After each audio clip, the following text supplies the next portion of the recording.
जहां दशहरे के दिन देश भर में रावण दहन होता है और बुराई पर अच्छाई की जीत का उत्सव मनाया जाता है, लेकिन इसी दिन हमारे साधु संत एक बहुत पुरानी परंपरा को निभाते हैं, शस्त्र पूजन की। हरिद्वार के कनखल में मौजूद श्री पंचायती महानिर्वाणी अखाड़े में दशहरे के दिन खास तरह से पूजा होती है, जिसमें भले और हथियारों को भगवान मानकर उनकी पूजा की जाती है। आइए आपको दिखाते हैं इस खास परंपरा की एक झलक हमारी इस खास रिपोर्ट में।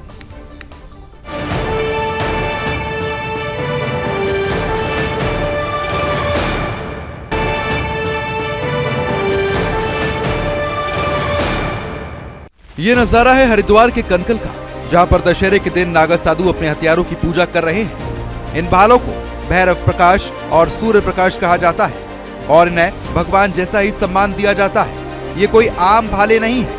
कुंभ मेले में जब अखाड़ों की पेशवाई निकलती है तो सबसे आगे यही भाले चलते हैं। सबसे पहले इन्हें ही मां गंगा में स्नान कराया जाता है, फिर नागा साधु स्नान करते हैं। भारत के इस महान पर्व विजयदशमी के पावन पर्व पर संपूर्ण उत्तराखंड और देशवासियों को, सनातन धर्म के मानने वालों को बहुत बहुत शुभकामनाएं, बधाई। भारत की एक प्राचीन परंपरा रही है। शास्त्रों के अध्ययन के साथ में जब भी राष्ट्र पर कोई विपत्ति आती है तो शस्त्रों का प्रयोग अंतिम परिणति के रूप में किया जाता है। तो ये आज जो परंपरा है श्री पंचायती अखाड़ा महानिर्वाणी के नागा सन्यासियों के द्वारा प्राचीन काल से चली आ रही है। जब जब देश, धर्म, गाय और मंदिरों पर माताओं बहनों की अस्मिता पर कोई प्रश्न आता है, सन्यासियों ने हमेशा अपने प्राणों को न्यौछावर किया है।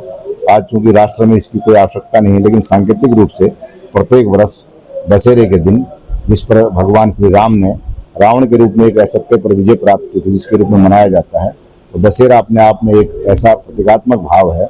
भगवती जगदम्बा के 9 दिन जो शक्ति की पूजा हम करते हैं और अंतिम दिन उसका जो प्रयाण होता है, उसमें आज के जो आधुनिक शस्त्रों के साथ में प्राचीन काल की जो हमारी शस्त्र विद्या है, उसके साथ में जो हमारे इष्ट देवता के रूप में दो जो भाले हैं, सूर्य प्रकाश और भैरव प्रकाश, जो एक शस्त्र का प्रतीकात्मक भाव है, जिसमें कुंभ मेले में हम लोग स्नान कराने जाते हैं, तो उन सब का विधिवत वैदिक ब्राह्मणों के द्वारा पंचगव्य आदि से और पंचामृत से, गंगा जल से स्नान होता है। उसके बाद विधिवत उसका पूजन होता है और ये परंपरा प्राचीन काल से चली आ रही है और आज भी निरंतर जारी है।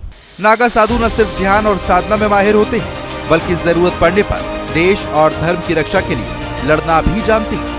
इसलिए दशहरे के दिन वो अपने हथियारों को सजाकर, फूल चढ़ाकर, मंत्र पढ़कर पूजा करते हैं। कुंभ मेले में जब अखाड़े शाही अंदाज में निकलते हैं तो इन भालों की शोभा देखती ही बनती है। ये परंपरा आज भी वैसे ही निभाई जाती है जैसे सैकड़ों साल पहले निभाई जाती थी। भारत की यह परंपरा बताती है कि धर्म सिर्फ पूजा पाठ नहीं, बल्कि जरूरत पड़ने पर उसकी रक्षा करना भी हमारा फर्ज है। शस्त्रों की पूजा इस बात का प्रतीक है कि शक्ति और भक्ति दोनों साथ चले तभी धर्म बसता है। Bureau report, Sudarshan news.